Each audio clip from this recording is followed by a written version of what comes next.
एकदा एका कपड्याच्या दुकानामध्ये एक श्रीमंत बाई गेली आणि त्या श्रीमंत बाईनं त्या कपड्याच्या दुकानदाराला सांगितलं, दादा मला थोडी हलक्यातली साडी दाखवा, कारण माझ्या मुलाचं लग्न आहे, मला ती साडी माझ्या मोलकरणीला घालायची आहे. त्या दुकानदारानं हलक्यातली हलकी 500 रुपयाची साडी त्या श्रीमंत बाईला देऊन टाकली. त्या श्रीमंत बाईनं ती साडी घेतली आणि घरी आली. थोड्याच वेळानं तिच्या कामावर असणारी तिची मोलकरीण त्या दुकानामध्ये गेली आणि त्या दुकानदाराला त्या मोलकरीनं सांगितलं की दादा मला तुमच्या दुकानातली सगळ्यात महागातली महागडी साडी दाखवा. दुकानदारानं 2000 रुपयाची साडी काढली आणि त्या मोलकरणीला देऊन टाकली. मोलकरणीनं ती साडी घेतली आणि घरी आली.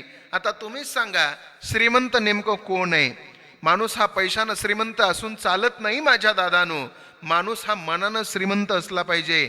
जी माणसं पैशानं श्रीमंत असतात ती माणसं तात्पुरती समाधानी असतात, पण जी माणसं मनाने श्रीमंत असतात ती माणसं कायम स्वरूपी समाधानी राहतात.